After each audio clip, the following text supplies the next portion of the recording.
नमस्कार विद्यार्थी मित्रांनो आजचा टॉपिक आहे आपला परिमेय संख्या व अपरिमेय संख्या।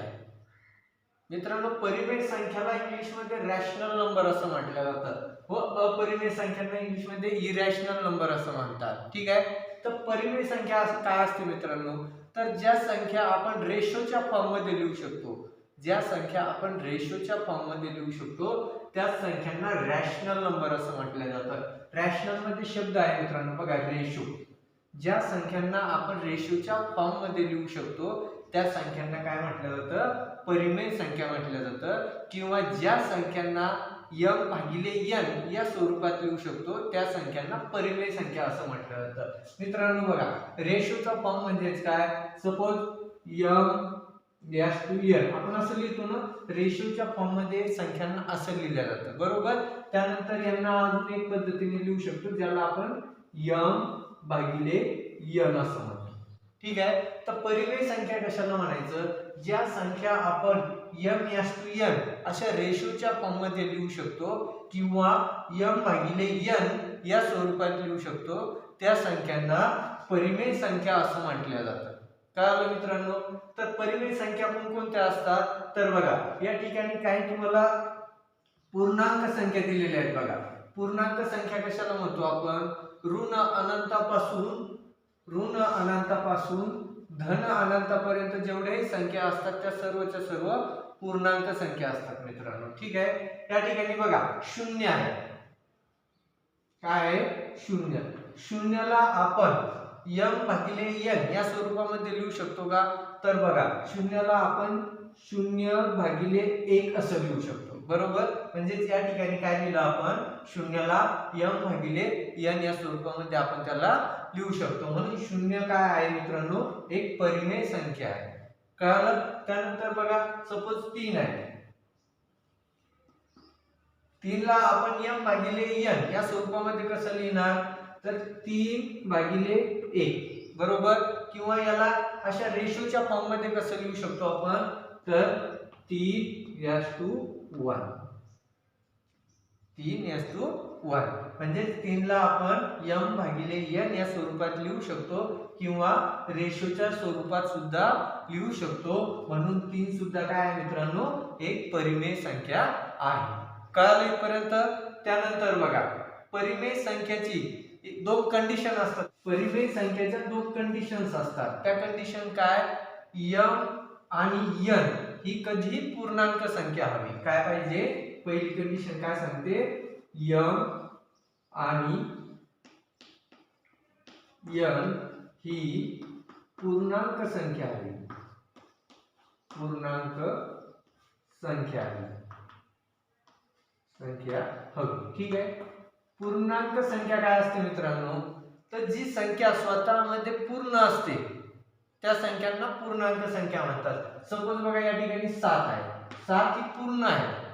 त्यानंतर -5 असेल, -5 सुद्धा काय मित्रांनो, पूर्णांक संख्या आहे। त्यानंतर -3 असेल, ही सुद्धा एक पूर्ण संख्या आहे। ठीक आहे, परंतु 0.5 ही पूर्णांक संख्या आहे का, नाही, ही दशांश अपूर्णांक संख्या आहे। त्यानंतर वर्गमुळात 2 ही पूर्णांक संख्या आहे का, नाही। ठीक आहे, त्यानंतर बघा वर्गमुळात 4 ही पूर्णांक संख्या नाहीये, परंतु 4 चं वर्गमूळ काय असतं, 2 ही पूर्णांक संख्या आहे मित्रांनो। तर परिमेय संख्येमध्ये पहिली कंडिशन काय सांगते, तर m आणि n ही पूर्णांक संख्या हवी। ठीक आहे, तर इथे बघा शून्याला आपण m भागिले n या स्वरूपामध्ये लिहिलेलं आहे, बरोबर।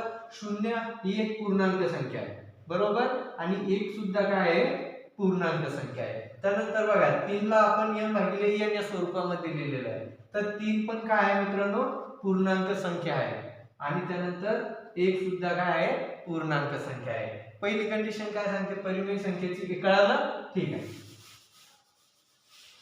तर पहिली कंडिशन म्हणजे परिमेय संख्या काय असते, तर ज्या संख्यांना आपण m भागिले n या स्वरूपात लिहू शकतो त्या संख्यांना परिमेय संख्या म्हणतात। त्यामुळे ते पहिली कंडिशन असते m आणि n काय पाहिजे, पूर्णांक संख्या पाहिजे। दुसरी कंडिशन काय सांगते मित्रांनो, दुसरी कंडिशन सांगते n हा कधीही शून्य नसावा, यांचा जो मान आहे हा कधीही काय नसावा, शून्य नसावा. आता बघा आपण या ठिकाणी 2 लिहिलेले आहे बरोबर. 2 ला आपण m भागिले n या स्वरूपामध्ये कसं लिहू शकतो, 2 भागिले 1. आता या ठिकाणी m च्या जागेवर काय आहे, 2 आहे. n च्या जागेवर काय आहे, 2 आणि 2 ही काय आहे, पूर्णांक संख्या आहे बरोबर. त्यानंतर n च्या जागेवर काय आहे, 1 आहे.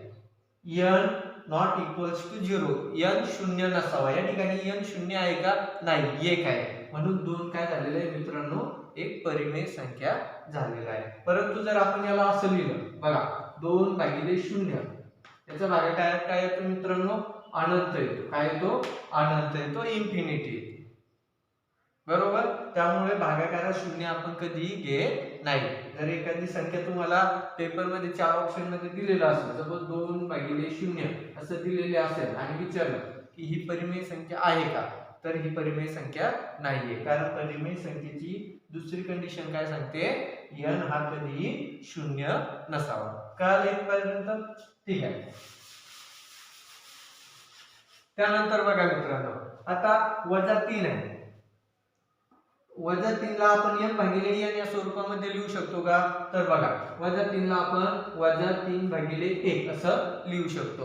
म्हणजेच काय, -3 सुद्धा काय मित्रांनो, एक परिमेय संख्या आहे. आणि या ठिकाणी m जी संख्या आहे -3, m च्या जागेवरती संख्या घेतलेली आहे, ही एक पूर्णांक संख्या आहे. आणि 1 सुद्धा काय आहे, पूर्णांक संख्या आहे. आणि n च्या जागेवर शून्य नाहीये. या ठिकाणी n च्या जागेवर काय घेतलेलं आहे, 1 घेतलेला आहे. -3 ला आपण m भागिले n या स्वरूपामध्ये लिहू शकतो. म्हणून -3 सुद्धा काय आहे मित्रांनो, परिमेय संख्या आहे. ठीक आहे. त्यानंतर बघा, त्यानंतर काय दिलेलं आहे त्या ठिकाणी, 3 भागिले 2 किंवा 3/2. 3/2 ही ऑलरेडी m भागिले n या स्वरूपामध्ये आहे. या ठिकाणी 3/2 ऑलरेडी m भागिले n या स्वरूपामध्ये आहे. म्हणून ही सुद्धा काय मित्रांनो, एक परिमेय संख्या आहे. ठीक आहे. त्यानंतर -4/5. -4/5 ही सुद्धा m भागिले n या स्वरूपात ऑलरेडी लिहिलेली आहे. आणि -4 ही एक पूर्णांक संख्या आहे. 5 सुद्धा काय आहे मित्रांनो, पूर्णांक संख्या आहे. आणि या ठिकाणी शून्य आहे का, नाही, n च्या जागेवर 5 आहे. म्हणून ही सुद्धा काय झालेली आहे, पूर्णांक संख्या झालेली आहे. त्याच प्रकारे 7/9 सुद्धा एक पूर्णांक संख्या आहे. आता हिला बघा, एक आहे 3/5/2. याला आपण m भागिले n या स्वरूपामध्ये कसं लिहू शकतो, तर 3 + 5/2 बरोबर. याला आपण असं लिहू शकतो. त्यानंतर बघा 2 × 3 6 + 5/2 म्हणजे 11/2. बघा 3/5/2 ला आपण 11/2 असं लिहू शकतो. म्हणजेच m भागिले n या स्वरूपामध्ये लिहू शकतो. म्हणून 3/5/2 सुद्धा काय मित्रांनो, एक परिमेय संख्या आहे. अशा स्वरूपातल्या जेवढे संख्या असतात त्या सर्वच्या सर्व परिमेय संख्या असतात बरोबर. त्यानंतर बघा, या ठिकाणी काय दिलेलं आहे, √4. काय दिलेलं आहे, √4. आता √4 ला आपण m भागिले n या स्वरूपामध्ये लिहू शकतो का, तर बघा 4 चं वर्गमूळ काय असतं मित्रांनो, 2 बरोबर. आणि ह्या 2 ला आपण 2/1 असं लिहू शकतो. या ठिकाणी 2 ही एक पूर्णांक संख्या आहे, 1 सुद्धा काय आहे, पूर्णांक संख्या आहे. कळालं. म्हणजेच आपण √4 ला m भागिले n या स्वरूपामध्ये लिहू शकतो. म्हणून √4 सुद्धा काय आहे मित्रांनो, एक परिमेय संख्या आहे. त्यानंतर बघा √9 आहे. √9. आता 9 चं वर्गमूळ काय असतं, 3 बरोबर. आणि ह्या 3 ला आपण m भागिले n या स्वरूपामध्ये कसं लिहिणार, तर 3/1 बरोबर. म्हणजेच √9 सुद्धा काय आहे, एक परिमेय संख्या आहे, रॅशनल नंबर आहे. ठीक आहे. परिमेय संख्यालाच काय म्हणतो आपण, रॅशनल नंबर असं म्हणतो. म्हणजे √9 सुद्धा काय आहे, परिमेय संख्या आहे, रॅशनल नंबर आहे. ठीक आहे. त्यानंतर बघा √64. आता बघा √64 बरोबर. आता √64 परिमेय संख्या आहे का, तर बघा 64 चं वर्गमूळ 8 8 ला आपण 8 भागिले 1 असं लिहू शकतो, म्हणजेच वर्गमुळात 64 सुद्धा काय आहे, परिमेय संख्या. सिंपल लक्षात ठेवा, ज्याही संख्येचं वर्गमूळ काढल्यानंतर ती जर पूर्ण संख्या येत असेल, कोणत्याही संख्येचं वर्गमूळ काढल्यानंतर ती जर पूर्ण संख्या येत असेल तर त्या सर्वच्या सर्व संख्या काय असतात, परिमेय संख्या असतात. कळलं इथपर्यंत? त्यानंतर बघा, जनरली मुलांना कन्फ्युजन कुठे होतं, त्या दशांश अपूर्णांकाच्या संख्यांमध्ये. आता दशांश अपूर्णांकाच्या संख्या ओळखत असताना परिमेय संख्या कोणती आणि अपरिमेय संख्या कोणती हे कसं ओळखणार?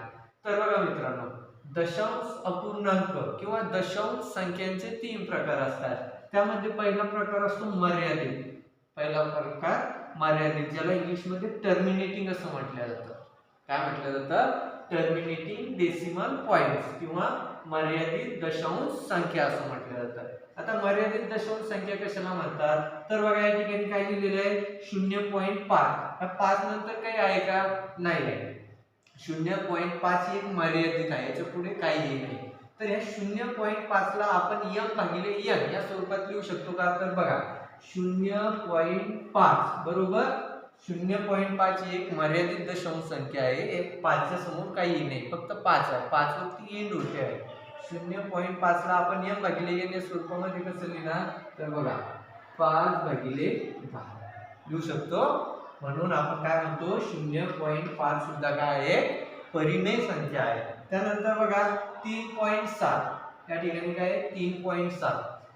3.7 सुद्धा एक मर्यादित दशांश संख्या आहे आणि याला सुद्धा आपण m भागिले n स्वरूपात लिहायचं असेल तर 37 भागिले 10 असं लिहू शकतो. ठीक आहे. त्यानंतर बघा -2.8 -2.8 याला कसं लिहिणार आपण? तर -28 भागिले 10 आपण अशा प्रकारे याला लिहू शकतो. कळालं मित्रांनो? म्हणजेच काय, तर जेवढ्याही मर्यादित दशांश संख्या असतात त्या सर्वच्या सर्व कशामध्ये येतात, परिमेय संख्यामध्ये येतात. कळालं इथपर्यंत? त्यानंतर बघा दुसरा प्रकार असतो दशांश संख्याचा, दुसरा प्रकार असतो अखंड व आवर्ती. अखंड म्हणजे काय, तर कधीही संपुष्टात न येणारा, तो कंटिन्युअस चालत राहणार. त्यानंतर आवर्ती म्हणजेच काय, तर रिपीट होणारा. यालाच इंग्लिश मध्ये काय म्हटलं जातं बघा, non terminating repeating. Non terminating म्हणजे तो अखंड राहणार, तो टर्मिनेट होणार नाही, तो कंटिन्युअसली चालत राहणार. आणि रिपीटिंग म्हणजे त्यामध्ये संख्या परत रिपीट होणार. आता बघा या ठिकाणी काय दिलेलं आहे, 0.3333 बरोबर. ही 3 संख्या जी आहे ती कंटिन्युअसली रिपीट होत आहे, म्हणून याला आपण कोणत्या फॉर्म मध्ये लिहू शकतो बघा, 0.33 जर कंटिन्युअसली रिपीट होत आहे तर याला आपण असं लिहू शकतो ना, 3 बार बरोबर 0.3 बार. आता ह्या 0.3 बारला आपण m भागिले n या स्वरूपामध्ये लिहू शकतो का? तर बघा याला कसं लिहितो आपण, 3 भागिले 9. जेवढ्याही अंकांच्या डोक्यावर बार असतो तेवढ्या अंकांचे 9 खाली घ्यावे लागतात. या ठिकाणी एक अंक रिपीट होतोय, या ठिकाणी एकच अंक रिपीट होतोय कंटिन्युअसली 3 म्हणून 3 च्या डोक्यावर काय दिलेला आहे आपण, बार. आणि यालाच m भागिले n स्वरूपामध्ये आपण लिहू शकतो, 3 भागिले 9. म्हणून 0.333 म्हणजेच काय, तर अखंड आवर्ती सारखे जे दशांश संख्या असतात, अखंड आवर्ती दशांश संख्या असतात, त्या सुद्धा कशामध्ये येतात मित्रांनो, परिमेय संख्यामध्ये. आता हे एक्झाम्पल बघा, 1.45 या ठिकाणी काय रिपीट होत आहे, 45. मग याला कसं लिहू शकतो आपण, तर 1.45 बार लिहू शकतो. आणि याला सुद्धा आपण m भागिले n या स्वरूपात लिहू शकतो. ते कसं, तर बघा एकतर अशा पद्धतीने लिहू शकतो, 1 + 45 भागिले 99 असं सुद्धा आपण याला लिहू शकतो. आणि 1 ला तर आपण m भागिले n या स्वरूपामध्ये लिहू शकतो. म्हणजे ही संख्या सुद्धा काय झालेली आहे, एक परिमेय संख्या. सिंपल लक्षात ठेवा, ज्या मर्यादित दशांश अपूर्णांकाच्या संख्या असतात आणि अखंड आवर्ती दशांश अपूर्णांकाच्या संख्या असतात, ह्या दोन्हीच्या दोन्ही संख्या कुठे येतात, परिमेय संख्यामध्ये येतात. तिसरा प्रकार असतो मित्रांनो बघा, तिसरा प्रकार काय असतो दशांश संख्यांचा, तर अखंड अनावर्ती. म्हणजेच काय, तो कधी संपुष्टात न येणार आहे, तो अखंड आहे. ठीक आहे.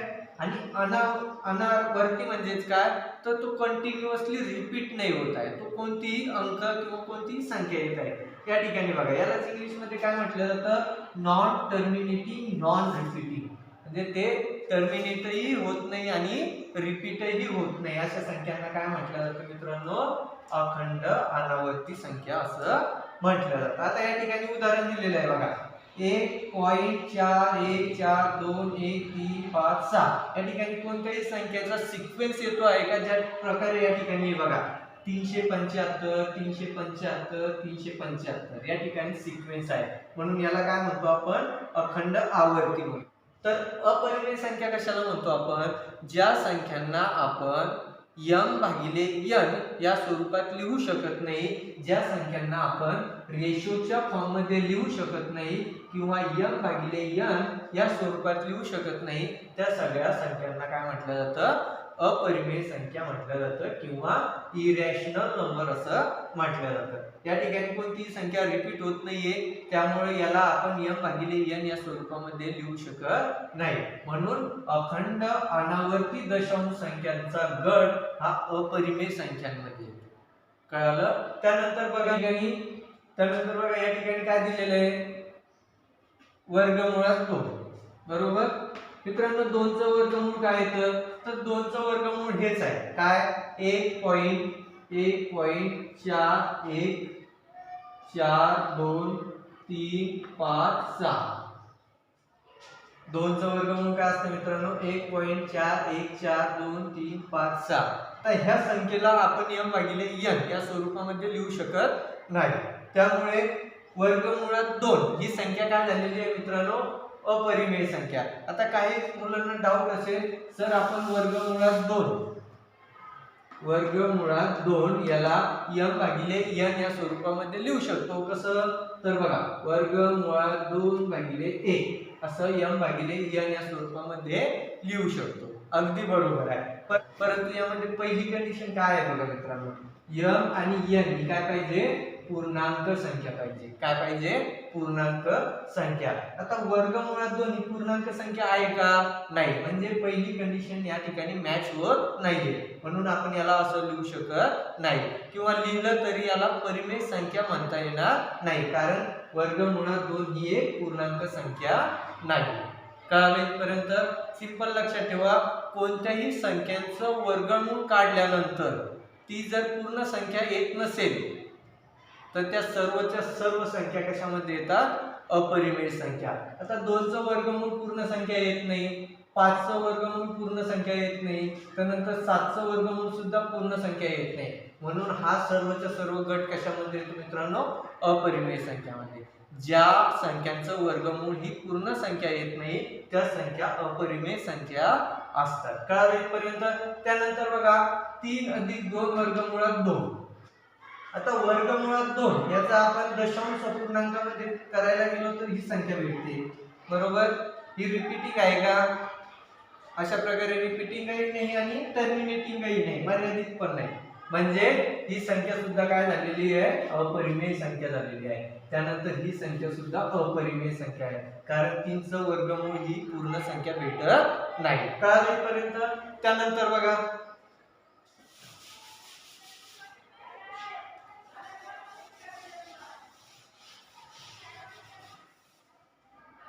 त्यानंतर या ठिकाणी बरेच विद्यार्थी कन्फ्यूज होतात, पाय हा परिमेय संख्या आहे का अपरिमेय संख्या आहे. तर बघा मित्रांनो, पायचा मान आपण जनरली काय सांगतो, 22/7. बरोबर, पायचा मान काय असतो, 22/7. परंतु एक गोष्ट लक्षात ठेवा मित्रांनो, जर ऑप्शन मध्ये तुम्हाला पाय दिलेला असेल, असा पाय दिलेला असेल ऑप्शन मध्ये, तर पाय हा अपरिमेय असतो. काय असतो, अपरिमेय. आता त्याचं कारण काय आहे बघा, आणि जर 22/7 दिलेला असेल, पेपरच्या ऑप्शन मध्ये 22/7 दिलेला असेल, तर ही संख्या परिमेय संख्या आहे मित्रांनो, परिमेय संख्या. असं का, आता बघा 22/7 ऑलरेडी m भागिले n या स्वरूपामध्ये आहे. बरोबर, 22/7 m भागिले n या स्वरूपामध्ये आहे, 22 आणि 7 ही पूर्णांक संख्या आहे आणि यांच्या जागेवर 0 आहे का नाही 7 आहे म्हणून ही ऑलरेडी m भागिले n या स्वरूपामध्ये असल्या कारणामुळे ती परिमेय संख्या आहे बरोबर। त्यानंतर पाय का परिमेय नाही तर पायचा जो मान घेतलेला आहे 22/7 हा अप्रॉक्सिमेट आहे एकदम फिक्स नाही म्हणजेच काय एकदम 22/7 हाच आहे असं नाहीये काहीतरी कमी जास्त आहे अप्रॉक्सिमेट व्हॅल्यू आहे पायची ही अप्रॉक्सिमेट व्हॅल्यू आहे 22/7 म्हणून पायला आपण काय करतो मित्रांनो अपरिमेय संख्या म्हणतो काय म्हणतो अपरिमेय संख्या असं म्हणतो कळलं। पाय जर ऑप्शन मध्ये असेल तर पाय हा अपरिमेय असतो कारण पायची जी किंमत आपण ठेवलेली आहे 22/7 ही अप्रॉक्सिमेट किंमत आहे फिक्स किंमत नाहीये ती काहीतरी रेंज मध्ये आहे कमी जास्त आहे आपण जवळची किंमत कन्सिडर करतो 22/7 किंवा अजून याला एका फॉर्म मध्ये लिहिलं जातं 3.14 असंही जर ऑप्शन मध्ये असेल तर ही सुद्धा एक परिमेय संख्या आहे कारण याला आपण m भागिले n या स्वरूपामध्ये लिहू शकतो ते कसं लिहिणार तर बघा 314/100 कळालं 314/100 m भागिले n या स्वरूपामध्ये लिहिलेलं आहे कळालं। त्यानंतर ही सुद्धा एक अपरिमेय आहे मित्रांनो त्यानंतर याला फाय म्हटलं जातं फाय सुद्धा अपरिमेय संख्यामध्ये येतो ही सुद्धा अपरिमेय संख्यामध्ये येते आणि पाय सुद्धा अपरिमेय संख्यामध्ये येतात ज्या संख्येचं वर्गमूळ ही पूर्ण संख्या येत नाही त्या सर्व संख्या अपरिमेय संख्यामध्ये येतात बाकीच्या सर्व संख्या कशामध्ये येतात परिमेय संख्यामध्ये येतात कळालं। त्यानंतर बघा हे तर कळालं तुम्हाला ज्या संख्या रिपीट होत नाही अखंड आहे पण रिपीट होत नाही ह्या संख्या सुद्धा कशामध्ये येतात अपरिमेय संख्यामध्ये येतात। ठीक आहे मित्रांनो धन्यवाद। व्हिडिओ आवडला असेल तर व्हिडिओला लाईक करा चॅनलला सबस्क्राईब करा आणि आपल्या मित्रांपर्यंत नक्कीच याला शेअर करा धन्यवाद।